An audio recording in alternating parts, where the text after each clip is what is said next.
Una de las historias más famosas del programa es el caso de Josué, un joven que un día, en compañía de su abuelita, su mamá y sus dos hermanitos, cruzó la frontera en busca de una mejor condición de vida.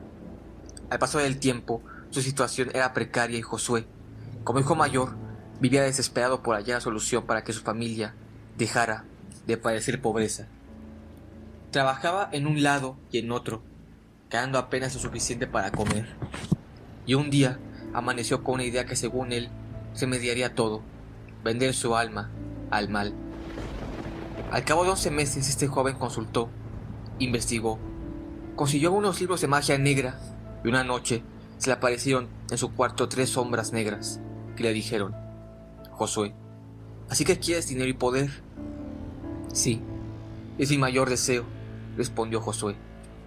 Entonces, para cerrar el trato necesitamos el alma de un ser querido. ¿Cómo que un ser querido?, dijo José sobresaltado. Si estoy haciendo todo esto precisamente para que ellos estén bien. Si realmente quieres que tu familia deje de padecer hambre, debes entregarnos el alma de uno de tus familiares.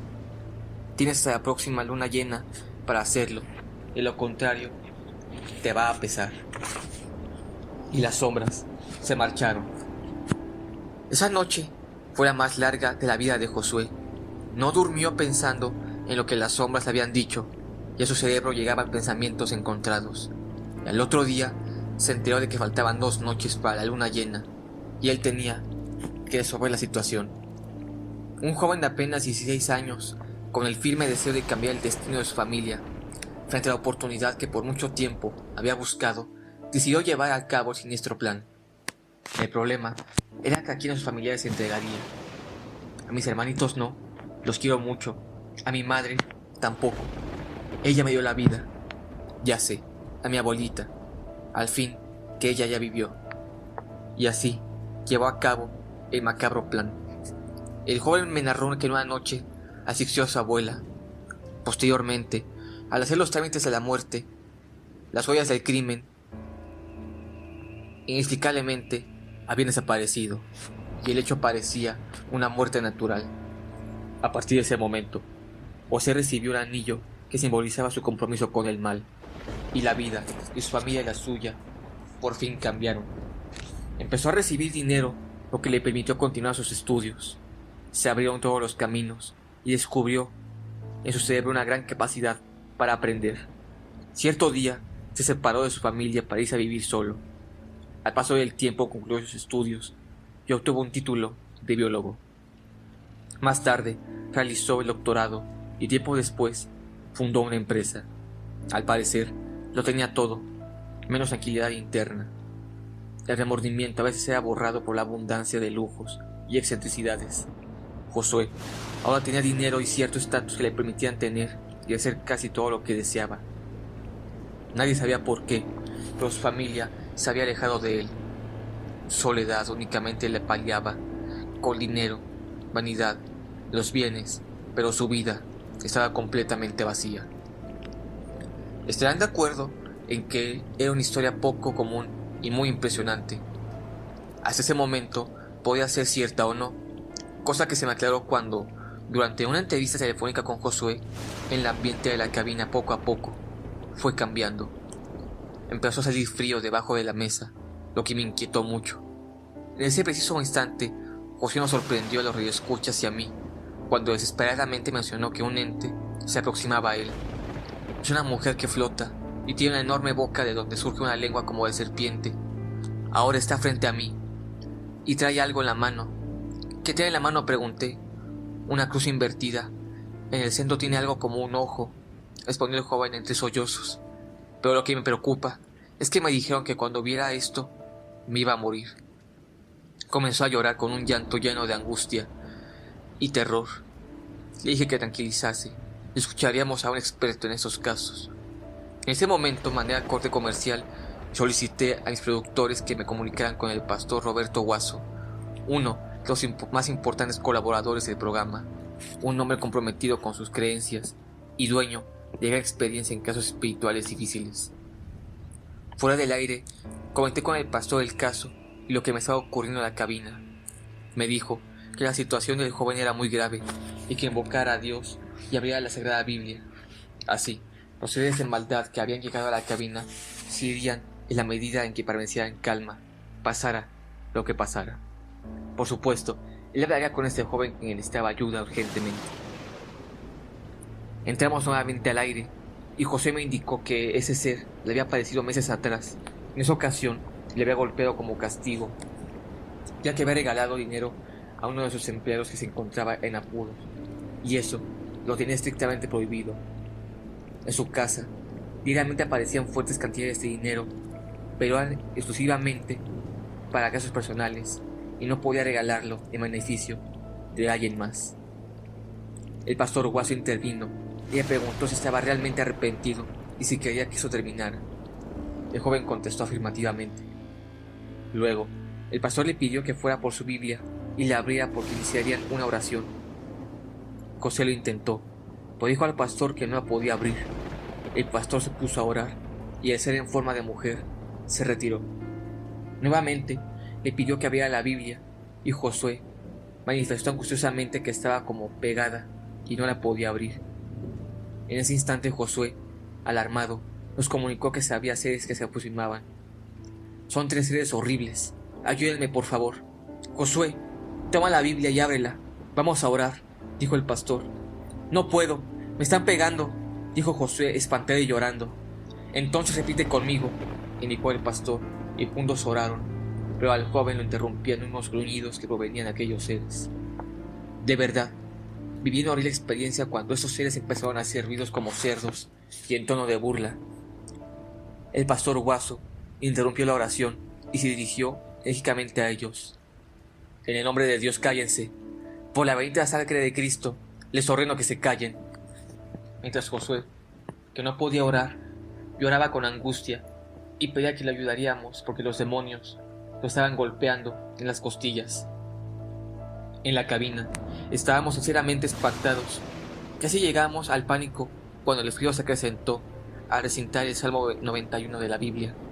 La hoja se enrolló sola y comenzó a desenrollarse y otra vez a enrollarse de nuevo. Esto lógicamente no puede ocurrir de la nada y no encontrábamos explicación. Después, una computadora portátil que utilizo para leer los correos electrónicos del programa hizo un destello de la pantalla y se apagó. Todo esto acontecía mientras el pastor trataba de expulsar a los diablos que estaban con Josué. A pausas, con mucha dificultad, el joven repetía la oración que el pastor mencionaba y lentamente llegó a la calma en la casa de Josué y en la cabina. El frío había cesado, pero la computadora no funcionaba. Por cierto, mi laptop portátil tenía una garantía de vigente y al llevarla a reparar al centro especializado, los técnicos, extrañados, me preguntaron si la había golpeado o sometido a un alto voltaje, a lo que respondí que no. Ellos no se explicaban por qué la pantalla había destellado y se había apagado. Según ellos, no era lógico, ya que el aparato no mostraba huellas de haber sido golpeado y los circuitos de la pantalla se encontraban en buen estado, y eso técnicamente no era posible. Al final, le instalaron una nueva pantalla. Estaba por finalizar la transmisión del programa. El joven Josué, más tranquilo y algo desconcertado, mencionó que a las 4 de la madrugada tenían que celebrar un ritual en un cerro cercano a su casa. El pastor Guaso le recomendó que no lo hiciera si deseaba terminar con esa pesadilla que había transformado su vida. El joven accedió y, como ese viernes el tiempo del programa se terminaba, quedamos en que se pondría a orar y a reflexionar y siguiente lunes extraíamos su comunicación. Una vez terminada la transmisión, se quedó platicando unos minutos más con el pastor. El lunes, al comunicarnos que a su casa nos contestó uno de sus empleados de Josué y dijo que el joven había sufrido un accidente el fin de semana y se encontraba hospitalizado. Georgina Álvarez persuadió al empleado de que hablara con nosotros al aire, ya que cientos de llamadas telefónicas y correos procedentes del país y el extranjero solicitaban información de su estado. El empleado, que dijo llamarse Roberto, habló conmigo, pero no me decía qué había pasado a Josué. Ante mi insistencia, manifestó que no sabía exactamente qué había pasado. Solo sabía que el joven le habían golpeado brutalmente y le habían enterrado un crucifijo en el vientre. por lo que estaba gravemente en un conocido hospital. No sabía sinceramente si creerle o no, por lo que Gina, la productora de contenidos del programa, hábilmente investigó el teléfono del hospital que se encontraba en el vecino país del norte, y hablé con una trabajadora social. Me preguntó si era algún familiar, pues no había nadie con él y se encontraba muy grave. Había sido sometido a una intervención quirúrgica de alto riesgo y se encontraba en la sala de terapia intensiva. Las próximas 72 horas serían críticas y por eso querían que un familiar acompañara a Josué. Solicité al aire que los familiares del joven acudieran a llamar al hospital y, como llamábamos a diario, nos enteramos de que no se presentó nadie de su familia. 2 semanas después logré hablar con Josué en el hospital y me contó lo que ocurrió aquella noche y los seres que lo golpeaban mientras estaba orando con el pastor.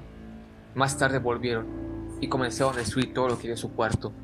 Focos, los floreros estallaban, tiraban los libreros y demás muebles, sillas y otros objetos volaban por el aire como si tuvieran vida propia.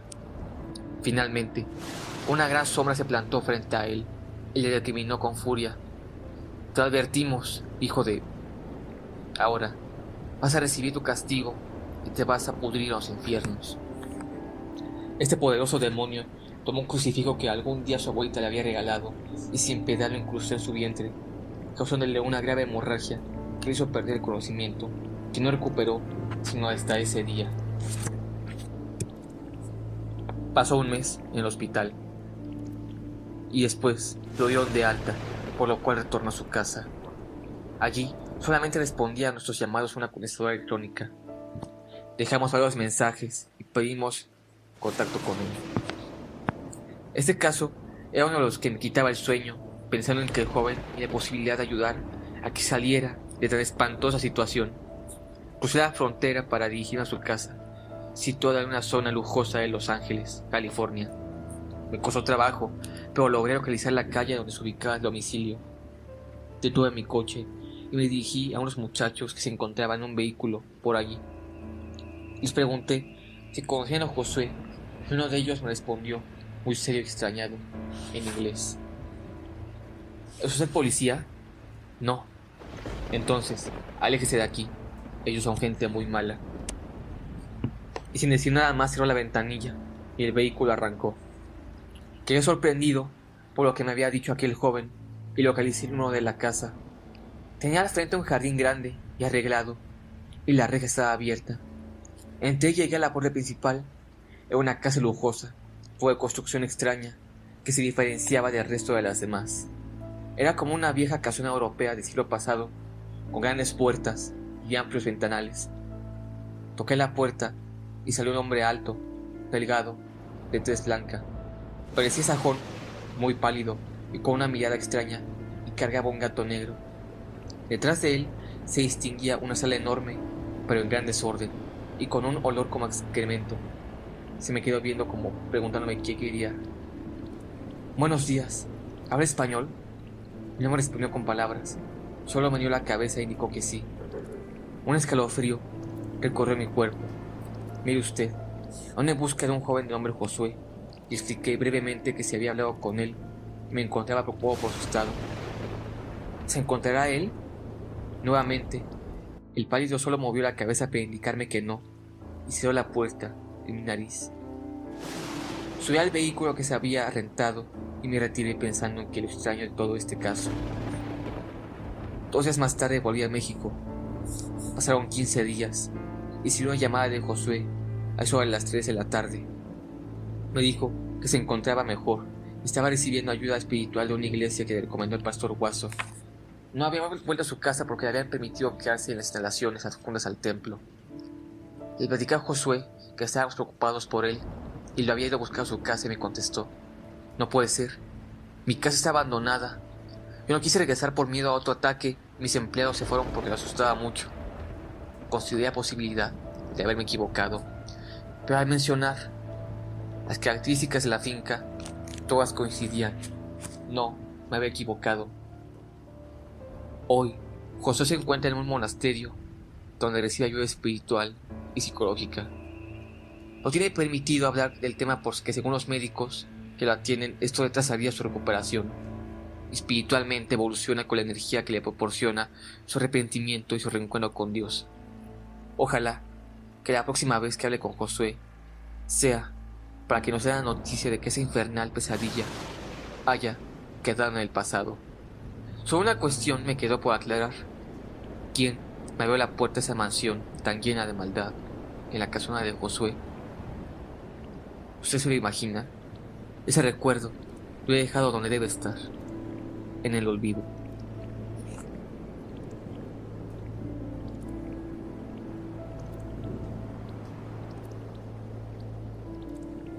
Muy bien, octámbulos, espero que les haya gustado esta narración. Este libro, si lo encuentran, cómenselo porque es de verdad muy bueno. Y sin más que agregar, por favor suscríbanse, coméntenlo y compártanlo con una amiga o con un amigo. Denle like y activen la campanita de notificaciones. Recuerda que te quedes con Doctor Búho de la diversión octámbula, eso que tengas unas dulces pesadillas. Hasta la próxima.